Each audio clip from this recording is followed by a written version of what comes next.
നമസ്കാരം. സനാതന ധർമ്മ സംഹിതകൾ പങ്കുവയ്ക്കാനായുള്ള ചാനലായ നാദശ്രീയിലേക്ക് എല്ലാവർക്കും സ്വാഗതം. പേര് ചാനൽ സബ്സ്ക്രൈബ് ചെയ്യാനും ലൈക്ക് ചെയ്യാനും ഓർമ്മപ്പെടുത്തിക്കൊള്ളുന്നു. നാരായണീയത്തിൽ 5-ാമത്തെ ശ്ലോകമാണ് ഇന്നലെ നമ്മൾ കണ്ടത്. അതിൽ യാതൊരു ചലനവുമില്ലാത്ത നിർവ്യാപാരൻ ആയ ഭഗവാൻ ഒരു കാരണവും കൂടാതെ ഈക്ഷണക്രിയ എന്ന ഒരൊറ്റ സംഗതി നോട്ടം കൊണ്ട് ഈ പ്രപഞ്ചത്തെ മുഴുവനെ സൃഷ്ടിക്കുകയല്ല, തന്നിൽ തന്നെ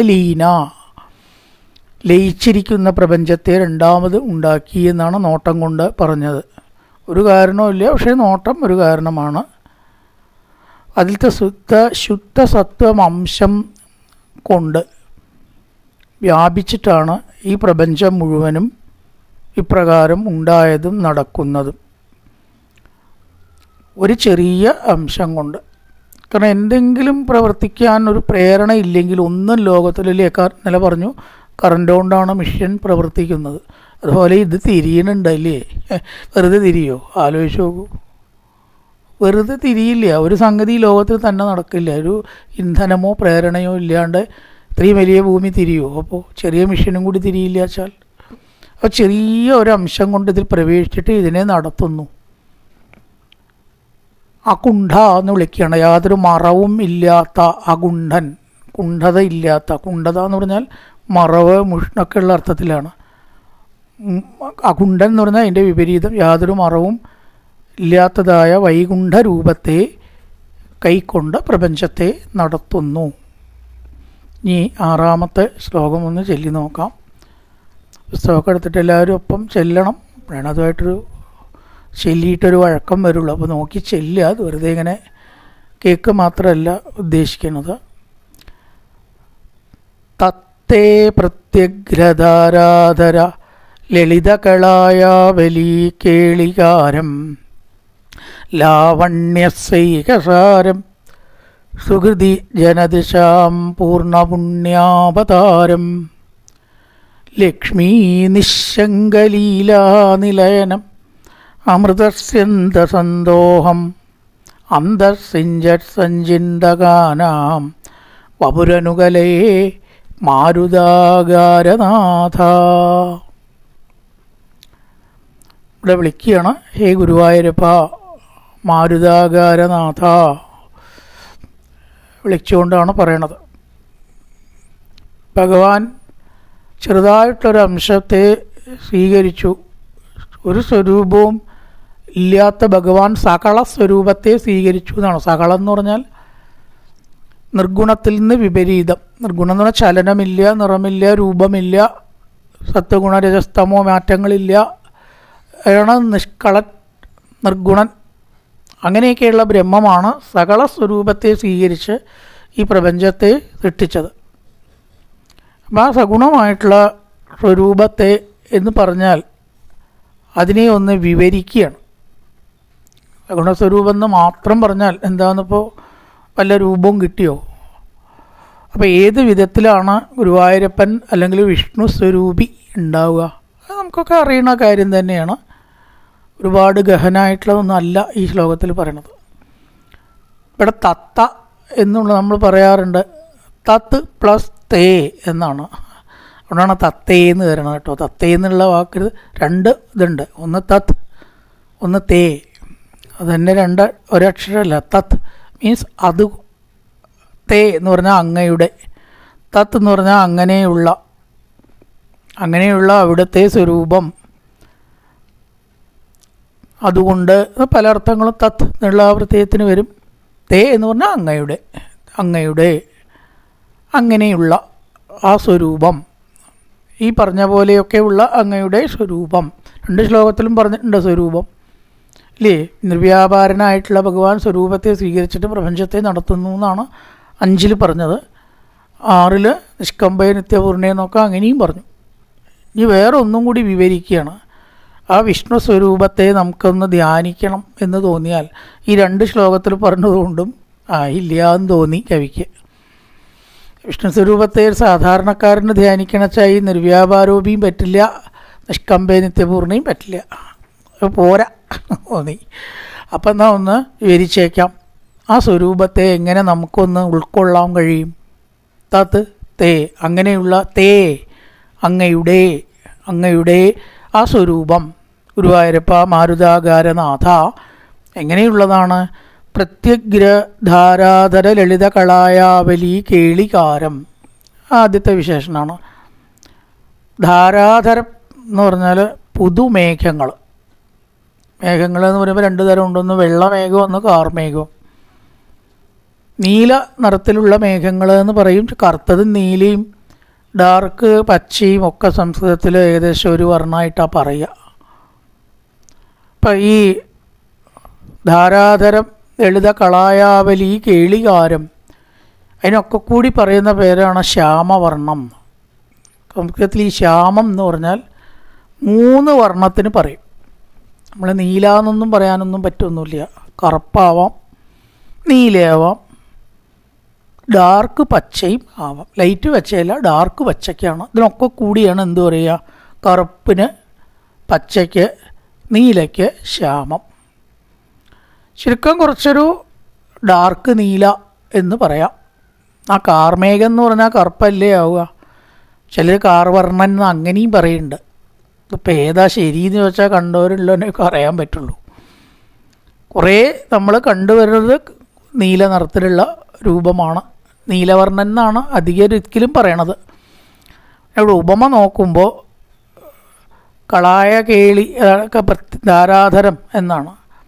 മേഘങ്ങളുടെ നിറം അത് വ്യക്തമല്ല. മേഘങ്ങൾ കറുപ്പായിട്ടാണ് അധികവും വരിക.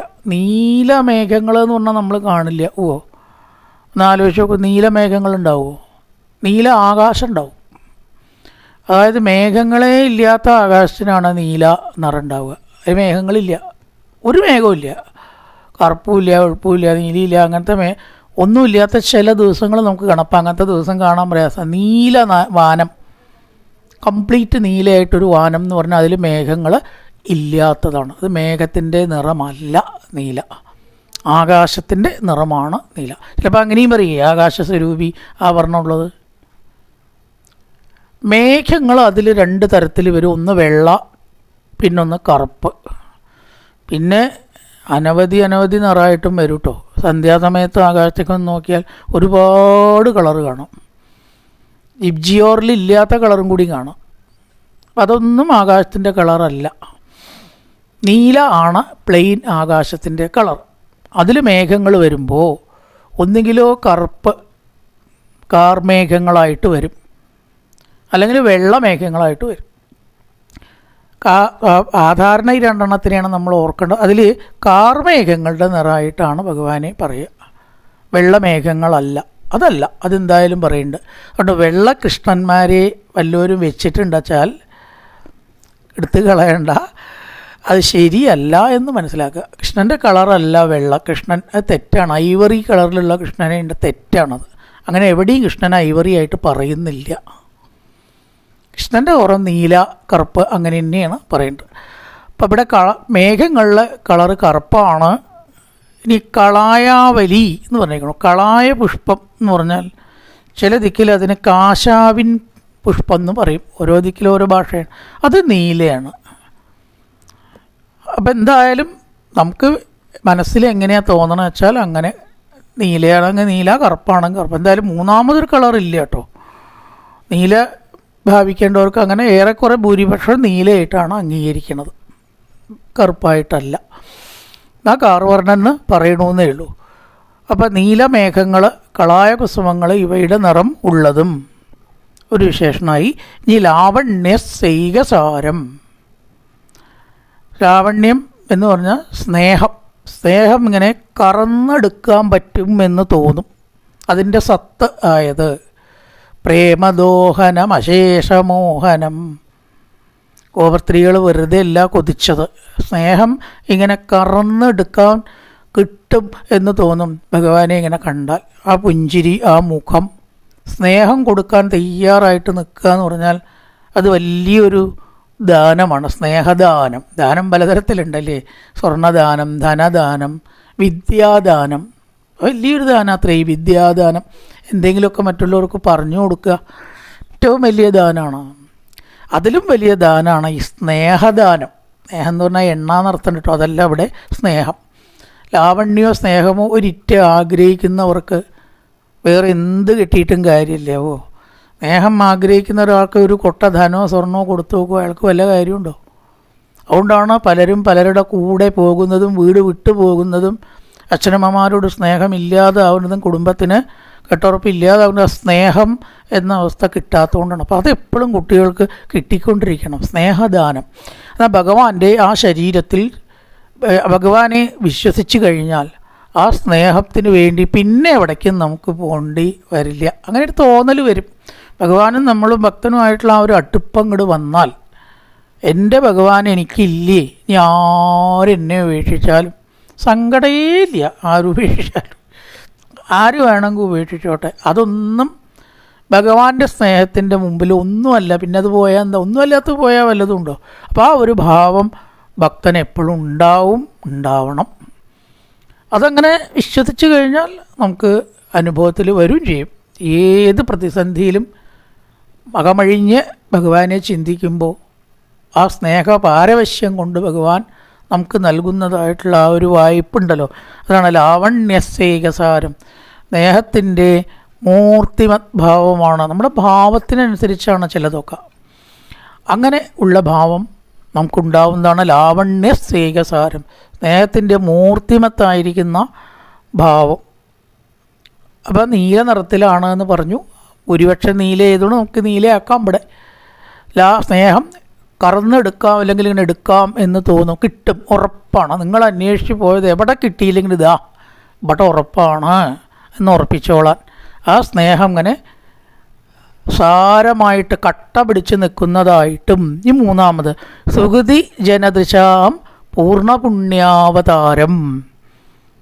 ഇവിടെ ഗുരുവായൂരപ്പനെ പൂർണ്ണാവതാരമായിട്ട് കണ്ടിരിക്കണം. ഏതേരംശകലപുംസ കൃഷ്ണസ്തു ഭഗവാൻ സ്വയം. ഓരോ വാക്ക് കൊടുത്തിട്ട് അങ്ങോട്ട് പറയാൻ തുടങ്ങിയാൽ ഒരു സമയപരിധിയിൽ നിൽക്കില്ല കേട്ടോ. അതാ ഈ ഭാഗവതവും നാരായണീയത്തിൻ്റെ ഒക്കെ ഒരു പ്രത്യേകതയാണത്. എനിക്ക് തോന്നുന്നിടയ്ക്ക് നാരായണീയ അങ്ങനെ പറയാൻ അധികം വരിക. ഭാഗവതത്തിന് ഒന്നോ രണ്ടോ അർത്ഥമൊക്കെ പറയാം. ഇതങ്ങോട്ട് പറയാൻ തുടങ്ങിയാൽ എങ്ങനെ വേണമെങ്കിൽ കൊണ്ടുപോകാം. പൂർണ്ണ പുണ്യാവതാരം. ഭാഗവതവും നാരായണീയം കൂടി ഇങ്ങനെ ചേർന്നുണ്ടല്ലോ, എങ്ങനെയാണ് ചോദിച്ചാൽ പറയാൻ പറ്റില്ല. അങ്ങനെ ഒരു അവസ്ഥയാണ്. നാരായണീയം അല്ലേ, പിട്ടും കടലയും കൂടി ചേർന്നത് എന്നോ നെയ്യും അപ്പവും കൂടി ചേർന്നത് എന്നോ ഇങ്ങനെ വേണമെങ്കിൽ പറയാം. നല്ലൊരു കോമ്പിനേഷനായിട്ട് വരും. അതാണ് ഏതേജംശകല പുംസ കൃഷ്ണസ്തു ഭഗവാൻ സ്വയം. ഇങ്ങനെ കൂടിച്ചേരുന്ന രണ്ട് വസ്തു ഏറിയില്ല ഭാഗവതവും നാരായണീയം. ഇപ്പം വന്നു ഭാഗവതം അവിടെ. അല്ലെ, എല്ലാ അവതാരങ്ങളും അവതാരങ്ങളാണ്, അംശാവതാരങ്ങളാണ്. എന്നാൽ കൃഷ്ണാവതാരാവട്ടെ കൃഷ്ണസ്തു ഭഗവാൻ സ്വയം. വിഷ്ണു ഭഗവാന്റെ വൈകുണ്ഠ രൂപത്തിൻ്റെ പൂർണ്ണ ശക്തി ഉള്ള ഒരൊറ്റ അവതാരമേ ഉള്ളൂ, അത് കൃഷ്ണാവതാരമാണ്. അല്ലാത്തൊരവതാരവും പൂർണ്ണാവതാരമല്ല. ആ പൂർണ്ണ പുണ്യാവതാരം ഗുരുവായൂരപ്പനെ പറയാം, കൃഷ്ണനെ ആക്കിയിട്ടും പറയാൻ. എന്തായാലും അവിടെ ശരിയാവുണ്ട്. പൂർണ്ണ പുണ്യാവതാരം. ഈ ഭഗവാൻ ഇവിടെ ഉള്ളപ്പോൾ ഇനി വേറൊരു പൂർണ്ണത അന്വേഷിച്ച് പോകേണ്ട കാര്യം ഇല്ല. അതാണ് ഈ സപ്താഹത്തിനൊക്കെ പലർക്കും സംശയം. കൃഷ്ണൻ്റെ സഹസ്രനാമം ഉണ്ടല്ലോ, ശ്രീകൃഷ്ണൻ്റെ സഹസ്രനാമം ചൊല്ലിക്കൂടെ? അല്ലെങ്കിൽ ചിലരൊക്കെ വിഷ്ണുവിൻ്റെ അഷ്ടോത്തരം ചൊല്ലിക്കൂടെ? അങ്ങനെയല്ല, കൃഷ്ണൻ്റെ അഷ്ടോത്തരവും വിഷ്ണുവിൻ്റെ സഹസ്രനാമമാണ്. അത് വളരെ ആലോചിച്ച് വെച്ച ഒരു ക്രമമാണ്. ഇത് രണ്ടും ചെല്ലണം എന്നാണ്, വേറെ എന്ത് ചൊല്ലിയില്ലെങ്കിലും. അപ്പോൾ കൃഷ്ണനെ സ്മരിച്ചോ വിഷ്ണുവിനെ സ്മരിച്ചോ. വിഷ്ണു ചതുർബാഹുവാണ്, കൃഷ്ണൻ ദ്വിബാഹുവാണ്. രണ്ടും കൂട്ടിയിട്ടാണ് എല്ലാവരും ഏറെക്കുറെയൊക്കെ ചെല്ലുക. കൃഷ്ണൻ്റെ അഷ്ടോത്തരവും വിഷ്ണുവിൻ്റെ സഹസ്രനാമം രണ്ടും ഒന്നാണേ. രണ്ടും രണ്ടല്ല എന്നതുകൊണ്ടാണ്, അത് ഉറയ്ക്കാൻ വേണ്ടിയിട്ടാണ് ഇത് രണ്ടും കൂടിയിട്ട് അങ്ങനെ കൊണ്ടുപോകണത്. അപ്പോൾ കൃഷ്ണൻ പൂർണ്ണ പുണ്യാവതാരം, വിഷ്ണുവിൽ നിന്ന് വ്യത്യസ്തമല്ല എന്നാണ് പറയുന്നത്. വിഷ്ണുവിൽ നിന്ന് വ്യത്യസ്തമല്ല. അവതാരം പറയുന്ന സമയത്ത് നമുക്കത് മനസ്സിലാവും. വേറൊരു അവതാരത്തിലും ഇല്ലാത്ത ചില പ്രത്യേകതകൾ കൃഷ്ണാവതാരത്തിനുണ്ട്. അതെന്താണ്? ചിലതൊക്കെ പറയാം, എല്ലാം പറയാൻ അനന്തനും പറ്റില്ല കേട്ടോ. ചിലതൊക്കെ പറയാം, നമ്മുടെ ബുദ്ധിയിൽ തോന്നണത് അത്രയേ ഉള്ളൂ. ഒന്ന്, സപരിവാരം ആയിട്ടുള്ള അവതാരമാണ്. സപരിവാരം കുറച്ചൊക്കെ രാമാവതാരത്തിലുണ്ടെന്ന് പറയും. വാനരന്മാരൊക്കെ ദേവന്മാരാണ്. പക്ഷേ ഇവിടെ ദേവസ്ത്രീകളെയും കൂട്ടിയിട്ടുണ്ട് ഗോപസ്ത്രീകളായിട്ട്. അത് രാമാവതാരത്തിലുണ്ടോ എന്ന് അറിയില്ല, സംശയമാണ്. ഒരു സ്റ്റെപ്പ് എന്നാലും ഇവിടെ മുമ്പിൽ തന്നെയാണ്. ദേവന്മാരൊക്കെ ഗോപന്മാരായി, അനന്തനാണച്ചാലോ ബലരാമനായി. ഉണ്ടോ? ആയല്ലോ. എല്ലാ കലകളെയും കൂട്ടി ഇങ്ങോട്ട് കൊണ്ടുവന്നിട്ടാണ് അവതാരം ഉണ്ടായിരിക്കുന്നത്. ഇനി അവിടെ ഒന്നും ബാക്കി വെച്ചിട്ടില്ല. ലക്ഷ്മിയോ രുക്മിണിയായിട്ടും വന്നു. ഇപ്പോൾ ലക്ഷ്മിക്ക് ലക്ഷ്മിയായി, അനന്തൻ കലയായിട്ട് അങ്ങനെ വന്നു, ബലരാമനായിട്ട്. ഇങ്ങനെ എല്ലാവരെയും കൂട്ടിയിട്ടാണ് അവതാരം ഉണ്ടായിരിക്കുന്നത്. അതൊരു കാര്യം. ഇനി രണ്ടാമതൊരു കാര്യം, ഈ ഭഗവാൻ സ്വർഗാരോഹണമല്ല, ശരിക്കും വൈകുണ്ഠ ആരോഹണം ഉണ്ടെങ്കിൽ സ്വധാമഗമനം എന്നാണ് പറയേണ്ടത്. നമ്മൾ കുറച്ചങ്ങോട്ട് മനസ്സിലാക്കി കഴിയുമ്പോൾ ഒരിക്കലും സ്വർഗാരോഹണം എന്ന് പറയരുത്. ഇനി നമ്മളത് പറയണ്ട. എന്താ കാരണം? സ്വർഗത്തിലേക്കല്ല ഭഗവാൻ പോയത്. നമ്മുടെയൊക്കെ അവസാന ലക്ഷ്യം സ്വർഗമല്ല, വൈകുണ്ഠമാണ്, അല്ലെങ്കിൽ ഈശ്വരനാണ്. വിഷ്ണു ഭക്തന്മാരെ സംബന്ധിച്ച് വൈകുണ്ഠം എന്ന് പറയാം. അല്ലാത്തവരെ സംബന്ധിച്ച് എവിടുന്നാണ് പുറപ്പെട്ടെച്ചാൽ അവിടെ. ചില ആൾക്കാരൊക്കെ ശൈവരാണെച്ചാൽ കൈലാസമാണ്, അവിടെയാണ് എത്തിച്ചേരേണ്ടത്, സ്വർഗത്തിലല്ല. അപ്പോൾ നമ്മൾ എവിടേക്കാണ് പോകുന്നത്? വന്ന സ്ഥാനത്തേക്ക്, ഈശ്വര സ്ഥാനത്തേക്ക്, നമ്മുടെ ഈശ്വരനിലേക്ക് നമ്മൾ പോകുന്നു, ഒരിക്കലും സ്വർഗത്തിലേക്കല്ല. അപ്പോൾ വൈകുണ്ഠ ആരോഹണം നടന്നപ്പോൾ ഈ ഭഗവാന്റെ ഒരു അംശം പോലും ഭൂമിയിൽ ബാക്കി വന്നില്ല. അത് ബ്രഹ്മാവ്, ശിവൻ, ദേവാദികളൊക്കെ ഈ സ്വർഗാരോഹണം പിന്നെ അതാ വരണം കേട്ടോ. ഈ സ്വധാമഗമനം കാണാൻ വേണ്ടിയിട്ട് വന്നിരുന്നു ചുറ്റും. ഇതൊന്ന് അറിയണം. മറ്റ് സ്വധാമഗമനത്തിൽ നിന്നും ഇതിനുള്ള വ്യത്യാസം എന്താണ്? അവർക്ക് ബോധ്യപ്പെട്ടു. ഭസ്മം പോലും അവിടെ കണ്ടില്ല, ഒരു മിന്നൽ. അതോടുകൂടി ഭഗവാന്റെ ശരീരം അതാ അപ്രത്യക്ഷമായി. മിന്നൽ, ഭസ്മമില്ല, അസ്ഥിയില്ല, പഞ്ചഭൂത ബന്ധപ്പെട്ട യാതൊന്നും സ്വർഗാരോഹണം കഴിഞ്ഞിട്ട് അവിടെ വന്നിട്ടില്ല. കാരണം സൗദാമന്യായതാകാശേ, ഒരു മിന്നൽ പോലെ ആകാശത്തിൽ കാണപ്പെട്ടു. തുടർന്ന് യോഗധാരണയ അഗ്നേയ അദഗ്ധ്വ, യോഗധാരണ അഗ്നി കൊണ്ട് ദഹിപ്പിക്കാതെ ഭഗവാൻ ഇവിടുന്ന് പോയി. അദഗ്ധ്വ തന്നെ വായിക്കണം, ദഗ്ധ്വ എന്നല്ല, അദഗ്ധ്വ. അവിടെ മാർക്കിട്ടിട്ടുണ്ട്, വായിച്ചറിയാം. അദഗ്ധ്വാ ധാമാവിശത്പുരം, തൻ്റെ ധാമത്തിലേക്ക് ദഹിപ്പിക്കാതെ പോയി. ദഹിപ്പിക്കേണ്ട ആവശ്യമില്ല, ശരീരം ബാക്കിയുണ്ടെങ്കിലല്ലേ ദഹിപ്പിക്കണ്ടു. നമുക്കൊക്കെ അത് വേണ്ടി വരുന്നുണ്ട്. അതില്ലാതെ പോയത് കാരണം പൂർണ്ണ പുണ്യാവതാരം. ഒന്നും ഇവിടെ വെക്കാനില്ല, അതങ്ങനെ അങ്ങോട്ട് പോയപ്പോൾ അവശേഷിച്ചു. ഇനി വേറൊരു ഭാവം കൊണ്ട് ഭഗവാൻ ഇവിടുന്ന് പോയിട്ടില്ല. ഇപ്പം പോയി എന്നല്ലേ പറഞ്ഞത്? ഇപ്പം തന്നെ പോയില്ല എന്നും പറഞ്ഞു. എന്താ നിങ്ങൾക്ക് തെറ്റിയോ? തെറ്റിയിട്ടൊന്നുമില്ല. ഭഗവാൻ സ്വധാമത്തേക്ക് പോയി എന്നത്, വന്നു എന്നത് പോലെ ഒരു മായയാണ്. വന്നതായിട്ടും തോന്നിച്ചിട്ടേ ഉള്ളൂ, പോയതായിട്ടും തോന്നിച്ചിട്ടേ ഉള്ളൂ. സത്യത്തിൽ ഇത് രണ്ടും യഥാർത്ഥത്തിൽ നടക്കുന്നില്ല എന്നൊരു വാദം. ഇനി വേറൊരു വിധേന നമ്മൾ നോക്കുമ്പോൾ ഒരു പ്രത്യേക വ്യാഖ്യാന പ്രകാരം ഭഗവാൻ ഇവിടുന്ന് പോയിട്ടില്ല അത്രേ. വന്നതായിട്ടുള്ള ഭഗവാൻ ഇവിടുന്ന് പോവാത്ത ഒരു അവതാരം കൃഷ്ണാവതാരം മാത്രമേ ഉണ്ടായിട്ടുള്ളൂ. ബാക്കിയൊക്കെ പോയിട്ടുണ്ട്. വാമനാവതാരം ഇവിടെ അവശേഷിച്ചിട്ടില്ല, നരസിംഹാവതാരം ഇവിടെ അവശേഷിച്ചിട്ടില്ല. പിന്നെ എന്താ ഇവിടെ അവശേഷിച്ചു എന്ന് പറയാൻ കാരണം? അതൊരൊറ്റ വാക്കേ പറയാനുള്ളൂ. ശ്രീമദ് ഭാഗവതാഖ്യോയം പ്രത്യക്ഷ കൃഷ്ണയേവഹി. ആ ഒരു വാക്കുണ്ടല്ലോ, ശ്രീമദ് ഭാഗവതം പ്രത്യക്ഷ കൃഷ്ണനാണ്. അപ്പോൾ ഭഗവാൻ ഭാഗവത രൂപേണ ഇവിടെ സുസ്ഥാപിതമായി. ഇന്നലെ പറഞ്ഞ പോലെ ഭാഗവതമാണ് ഭഗവാൻ എന്ന് പറഞ്ഞാൽ പിന്നെ ഭഗവാനെ എങ്ങനെ പോവുക? അതുകൊണ്ടാണ് നാരായണ ഭട്ട ഈ വൈകുണ്ഠാരോഹണോ സ്വധാമഗമനോ വർണ്ണിച്ചില്ല. എന്നിട്ട് കുറ്റം പറയും, ഭാഗവതമൊക്കെ എഴുതുമ്പോൾ എന്തേ അത് വിട്ടത്? അത് വിട്ടതൊന്നുമല്ല, അദ്ദേഹം ഉണ്ടോ വിടണു?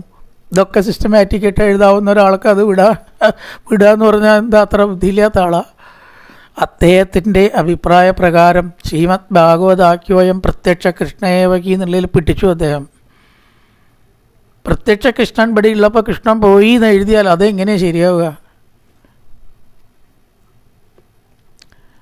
അത് പോയില്ല എന്ന നിലയ്ക്ക് പറയാതിരിക്കുന്നതല്ലേ ഉചിതം. അങ്ങനെ മതി ഭട്ടതിരി. ഭാഗവതത്തെ ഇപ്പോൾ ഒന്നങ്ങോട്ട് മേലെ വെച്ചോണ്ട് കുഴപ്പമൊന്നുമില്ല, ആ പാടില്ല എന്നൊന്നും പറഞ്ഞിട്ടില്ലല്ലോ എന്ന രീതിയിൽ ഭഗവാന്റെ ഒരു അനുവാദം അതിന് കിട്ടിയിരിക്കണം. അങ്ങനെ പല സ്ഥലത്തും ഭഗവാന്റെ അനുവാദം നാരായണീ എഴുതുമ്പോൾ കിട്ടിയിട്ടുണ്ട് എന്ന് പറയണു ഐതിഹ്യങ്ങൾ. ഭാഗവതം വ്യാസ നിർമ്മിതമാണ്. അതുകൊണ്ടൊരു ഭക്തകവിക്ക് ഒന്നും കൂടി മേലെ കൂടാ എന്നൊന്നും നിയമമൊന്നുമില്ല. അവസാന വാക്കായിട്ട് ഈ ലോകത്തിലൊന്നുമില്ലല്ലോ. അപ്പം അങ്ങനെ ആയിക്കോട്ടെ, അങ്ങനെയാണ് നല്ലത്. ശ്രീമദ് ഭാഗവതാഖ്യോയം പ്രത്യക്ഷ കൃഷ്ണയേവഹി എന്ന് പറഞ്ഞാൽ പിന്നെ ആ ഭാഗവതം ഇവിടുന്ന് പോകണുണ്ടോ? ഭാഗവതം പോയാൽ ഒക്കെ കഴിഞ്ഞില്ലേ? അപ്പോൾ ഭാഗവതം ഇവിടെ ഉള്ളപ്പോൾ എങ്ങനെ കൃഷ്ണൻ പോവുക? ശരിക്കും നല്ലൊരു വാദമാണത്. തോൽപ്പിക്കാം, സ്വധാമഗമനത്തെക്കാരെ വാദക്കാരെ തോൽപ്പിക്കാം. ആ ഗ്രന്ഥത്തിൽ തന്നെ പറഞ്ഞിരിക്കുന്നു ശ്രീമദ് ഭാഗവത ആഖ്യോയം പ്രത്യക്ഷ കൃഷ്ണയേവഹി. പിന്നെ എങ്ങനെ പോവും? പോയിന്ന് കഥ അത്രയേ ഉള്ളൂ. ഭഗവാൻ ഭാഗവതം പടി ഉണ്ടെങ്കിൽ ഭഗവാനും പടി ഉണ്ട്. ആ അനുഭവമുള്ളവർക്ക് അത് ഉണ്ടാവും ചെയ്യും. കാരണം ഭാഗവതത്തിൻ്റെ ആ മുമ്പിൽ ഭാവേന നമ്മൾ ഇരിക്കുമ്പോൾ ഈ ലോകത്തിൽ എവിടെ ഇരിക്കണേക്കാട്ടിലും നമുക്കൊരു അഭിമാനവും സന്തോഷവും ഒരു നിർവൃതിയും ഒക്കെ മറക്കാലും ഒരു ആവേശവും ഏശ്വരാഹങ്കാരവും കുഴപ്പമൊന്നുമില്ല, അട്ടക്ക ഉണ്ടാവും. ഇപ്പോൾ എന്നെപ്പോലെ ഭാഗ്യവാൻ ആരുമില്ല, അത് നീട്ടാ പോയിട്ടോ. അപ്പോൾ അതെന്താ തോന്നണം? വേറെ എത്രയോ പുസ്തകങ്ങളുണ്ട് അവിടെ അല്ലേ? എത്രയോ പുസ്തകങ്ങളുണ്ട് ലോഡ് കണക്കിന്. അതിൻ്റെ മുമ്പിലിരിക്കുമ്പോഴൊന്നും നമുക്കത്ര തോന്നണില്ല. അപ്പം അതിനൊരു ശക്തിയുണ്ട് തീർച്ചയല്ലേ. അപ്പം ഇവിടെ നിന്ന് പോവാത്തത് കൊണ്ട് പൂർണ്ണ പുണ്യാവതാരം ഒരു ഇതും ഭഗവാൻ അവശേഷിപ്പിക്കാണ്ടാണ് ഇവിടുന്ന് പോയിരിക്കുന്നത്. ദഹിപ്പിച്ചിട്ടില്ല, അതുകൊണ്ട് ആ രൂപത്തിനെ അറുതി വരുത്തിയിട്ടില്ല എന്നർത്ഥം. ഇനി എന്തൊക്കെയോ ഉണ്ട് എന്നതുകൊണ്ട് കലകളോട് കൂടിയിട്ടാണ് അവതരിച്ചിരിക്കുന്നത്. അതുകൊണ്ടൊക്കെയും പൂർണ്ണ പുണ്യാവതാരം. ഭഗവത്തിൻ്റെ മുമ്പിൽ ഇരുന്നാൽ, ഭഗവാന്റെ മുമ്പിലിരുന്ന പ്രതീതിയിലേക്ക് നമ്മൾ എത്തിക്കോളും. അതാണ് എല്ലാതും നൽകണേ ഉള്ളൂ, ഭാഗവതം കൊടുക്കണു എന്ന് പറയുന്നത്. മോക്ഷം എല്ലാവരും നൽകുന്നു, പറയുന്നു 916, ഭാഗവതം കൊടുക്കണു 916 എന്ന് പറയില്ല ഒരു പരസ്യത്തിൽ എന്ന പോലെ. ബാക്കിയൊക്കെ മോക്ഷത്തെ പറയുള്ളൂ. കൊടുക്കണം എന്നുണ്ടെങ്കിൽ അത് കിട്ടിയ അവസ്ഥയിലേക്ക് നമ്മൾ ജീവിച്ചിരിക്കുമ്പോൾ തന്നെ എത്തണച്ചാൽ, മരിക്കൊന്നും വേണ്ട, ജീവിച്ചിരിക്കുമ്പോൾ തന്നെ എത്തണച്ചാൽ ഭാഗവതം ഒന്നിനെയാണ് അതിന് കഴിയുള്ളൂ എന്ന് ഭാഗവത വിശ്വാസികൾ ആണയിട്ട് പറയണു. അതിൻ്റെ മുമ്പിൽ ലേശം ഉൾക്കൊണ്ടുകൊണ്ട് നമുക്ക് ഇരിക്കാറായാൽ എന്താണ് മോക്ഷം എന്ന് നമുക്ക് അനുഭവിക്കാം. പറയാൻ പറ്റില്ല കേട്ടോ, പറയാൻ പറ്റില്ല, അനുഭവിക്കാം. അനുഭവിക്കാനേ പറ്റുള്ളൂ, വേറെ ഒന്നുകൊണ്ടും നമ്മളവിടെ എത്തില്ല. അപ്പം അതന്നെ നാരായണീയവും അതിൻ്റെ ഒരു സത്താണ്, വലിയ വ്യത്യാസമൊന്നുമില്ല. ഭാഗവതം എന്ന് പറഞ്ഞൊക്കെ നാരായണീയത്തിനും ബാധകമാക്കാം. ഏറെക്കുറെയൊക്കെ അതിൻ്റെ അടുത്തേക്ക് എത്തുന്നുണ്ട് അത്. അതുകൊണ്ട് പൂർണ്ണ പുണ്യാവതാരം ആ ഒരു പ്രത്യേക അനുഭൂതി ഏതൊരാൾക്കും നൽകണു. കാരണം ജന്മാന്തരേ ഭവേത് പുണ്യം തതോ ഭാഗവതം ലഭ്യത്. അതന്നെ നാരായണീയോ. ഇവിടെ ഭാഗവതം എന്ന് പറഞ്ഞൊക്കെ നാരായണീയാണ് ഉദ്ദേശിക്കുന്നത്. പിന്നെ പറയണം ലക്ഷ്മീ നിശങ്കലീലാ നിലയനം. അടുത്തത് പിന്നെയും പറയണം ലക്ഷ്മി ഭഗവതിയുടെ യാതൊരു സംശയലേശവും ഇല്ലാത്ത വിളയാട്ടത്തിന് നിലയമായിട്ടുള്ളത് ആസ്പദം മാറത്താണല്ലോ ലക്ഷ്മി ദേവി. അങ്ങനെ ഭഗവാന്റെ ദേഹത്തിൽ നിശങ്കം തലകുത്തി മറയാനോ അല്ലെങ്കിൽ എന്ത് ചെയ്യാനോ ആർക്കാ സ്വാതന്ത്ര്യമുള്ളത്? ലക്ഷ്മിക്ക് മാത്രമേ ഉള്ളൂ. നിശങ്കം, ശങ്കയില്ലാതെ. നീന്ന് ചേർത്ത വിപരീതമാണ് കേട്ടോ. ശങ്ക ഓപ്പോസിറ്റ് നിശങ്ക, യാതൊരു ശങ്കയും കൂടാതെ ലക്ഷ്മി ദേവിക്ക് അവിടെ എന്ത് വേണമെങ്കിലും വിഹരിക്കാം. ഭഗവാന്റെ മഹർത്ത് വിഹരിക്കാൻ ഇവിടെ അധികാരമുള്ള ഒരൊറ്റ ആളേ ഉള്ളൂ, അത് ലക്ഷ്മിയാണ്. അതുകൊണ്ടാണ് ലക്ഷ്മിക്ക് ഇത്ര മഹത്വം ഉണ്ടായതും ഇത്ര ഭക്തന്മാരെ കിട്ടിയതും. ലക്ഷ്മിയുടെ മാത്രമൊന്നുമല്ല അത്, ലക്ഷ്മിക്ക് നല്ലോണം അറിയുകയും ചെയ്യാം. അതുകൊണ്ടാണ് ആ പാദസേവ വിടാതെ നിൽക്കണം. ഒന്ന് മാറിയാൽ ഭൂമി ചാടി അവിടെ ഇരുന്നാലോ തൻ്റെ സ്ഥാനം പോകും അല്ലേ? അവരൊറ്റ നിമിഷം അവിടുന്ന് മാറാതെ ലക്ഷ്മി ഇരിക്കാനുള്ള കാരണം, തൻ്റെ സർവ്വ ഐശ്വര്യത്തിനും കാരണം ആരാണ്? ഒരു സംശയം വേണ്ട, ഭഗവാനാണ്. അതുകൊണ്ട് നിശങ്കലീല, ശങ്ക കൂടാതെ ഭഗവാനിൽ രമിക്കുന്നതായ മഹാലക്ഷ്മിയുടെ ആവാസസ്ഥാനമാണ് ശങ്ക കൂടാതെ നിശങ്കം. നിലയനം, അതിൻ്റെ ഒരു ഗൃഹം ആണ് ഭഗവാൻ എന്ന് പറയാം. ഇനി ഒന്നും കൂടി പറഞ്ഞു, അമൃതസ്യന്ത സന്തോഹം, അമൃതസുഖം. ഇപ്പം നമ്മൾ പറഞ്ഞു അമൃതസുഖത്തെ പറ്റിയിട്ട് ഇല്ലേ? എന്താ പറഞ്ഞത്? മറ്റൊരാൾക്ക് പറഞ്ഞു കൊടുക്കാൻ പറ്റാത്തത്, അങ്ങനെ പറയാൻ പറ്റൂ. അതാണ് അമൃതസുഖം. ആ അമൃതസുഖത്തെ തരുന്നതും ഭഗവാനെ ഭക്തന്മാർക്ക് അമൃതസ്യന്ത സന്തോഹം, അമൃതസുഖം ധാരാളമായിട്ട് കൊടുക്കുക, വർഷിക്കുക എന്നാണ്. വർഷിക്കുക എന്ന് പറഞ്ഞാൽ പിശുക്കില്ല. വർഷിക്കുക എന്ന് പറഞ്ഞാൽ സുലഭമായിട്ട് എന്ന് കാണിക്കാനാണ് ആ വാക്ക് ഉപയോഗിക്കുക. കുറച്ചിങ്ങനെ നുള്ളി കൊടുക്കല്ല. ധ്യാനമോ മറ്റ് യോഗമോ ഭക്തിയോഗമോ ഉള്ളിൽ ഉള്ളവർക്ക് അമൃതധാരയാകുന്ന മോക്ഷസുഖം, ജീവൻ മുക്താവസ്ഥ ജീവിച്ചിരിക്കുമ്പോൾ തന്നെ വർഷിക്കുന്നതും സഞ്ചിന്തഗാനാം ഇതാണ് ആ അമൃതസുഖം പ്രദാനം ചെയ്യുന്നതും അമൃതസ്യന്ത സന്തോഹം, ഉള്ളിൽ അമൃതധാരയായ മറ്റൊരാൾക്ക് വർണ്ണിച്ചു കൊടുക്കാൻ പറ്റാത്തതായ പരമസുഖത്തെ വർഷിക്കുന്നതും ആണ് ഭഗവത് സ്വരൂപം. ഈ അവസാനം ഒന്നും കൂടിയും പറഞ്ഞു, ആർക്ക് അന്തസ്സിഞ്ചറ്റ് സഞ്ചിന്തഗാനാം, ഭഗവാനെക്കുറിച്ച് ചിന്തിക്കുന്നവരുടെ ഉള്ളിൽ അത് വർഷിക്കുന്നു. എല്ലാവർക്കും കിട്ടുമോ ചോദിച്ചാൽ അങ്ങനെ കിട്ടില്ല. ഏതൊരാൾ ഭഗവാനെ ചിന്തിക്കുന്നുവോ അത് ചെയ്യണം. ഏതിനും നമ്മളൊരു പരിശ്രമം ചെയ്യണമല്ലോ. ഈ ചെറുതായിട്ടൊരു സംഗതി ഇറക്കാണ്ട് ഒന്നും റിട്ടേൺസ് കിട്ടുമോ? വെറുതെ ഇരുന്നാൽ. ഇതിലേക്ക് ഇറക്കേണ്ട മുതലെന്താണ്? ക്യാപിറ്റൽ എന്ന് പറയുന്നത് ഭഗവാനെക്കുറിച്ച് ചിന്തിക്കാനുള്ള മനസ്സ് ഇത്രയേ വേണ്ടൂ. പണമോ കാര്യങ്ങളൊന്നുമല്ല. ഭഗവത് ചിന്തയ്ക്കായിട്ടുള്ളതായ ഒരു ഇൻവെസ്റ്റ്മെൻറ്റ് നമ്മൾ നടത്തണം. അതില്ലെങ്കിലൊന്നും പറ്റില്ല. ആ ഇൻവെസ്റ്റ്മെൻറ്റ് അല്ലെങ്കിൽ ഭഗവാനെക്കുറിച്ച് ചിന്തിക്കുക എന്ന പ്രാഥമിക ക്രിയ സംഗതി ഏതൊരാൾ ചെയ്യുന്നോ അവരുടെ ഉള്ളിൽ മോക്ഷസുഖം അമൃതസുഖം പ്രദാനം ചെയ്യുന്നതും ആയ അങ്ങയുടെ ആ സ്വരൂപം ഞാൻ എന്ത് ചെയ്യുന്നു? അനുകലയെ സർവേശ്വര ഉള്ളിൽ ധ്യാനിക്കുന്നു. അങ്ങനെയുള്ളതായിരിക്കുന്ന വപു ശരീരം അനുകലയെ, രനുകലയെ അല്ല, വപു പ്ലസ് അനുകലയാണ് രനു അവിടെ വരുന്നത്. രാന്ന വാക്ക് അവിടെ ശരിക്ക് ചേരുമ്പോൾ വരികയാണ്, പിരിച്ചുണ്ടാവില്ല. വപു പ്ലസ് അനുകലയെ, വപുരനുകലയെ സന്ധിയിലാണ് രാന്ന് വരുന്നത്. അപ്പോൾ അവിടെ പ്രത്യേകിച്ച് വപു അനുകലയെ പിരിച്ചു വായിക്കുമ്പോൾ അങ്ങനെ വായിക്കണം. ഒന്നിച്ച് വായിക്കാച്ചാൽ കുഴപ്പമൊന്നുമില്ല, വപുരനുകലയെ എന്ന് വായിക്കാം. ഒന്നിച്ച് വായിക്കുമ്പോൾ ഒന്നും നോക്കണ്ട, അതേപോലെ വായിക്കാം. പിരിച്ചു വായിക്കുക വപു രനുകലയെ എന്ന് വായിക്കരുത്.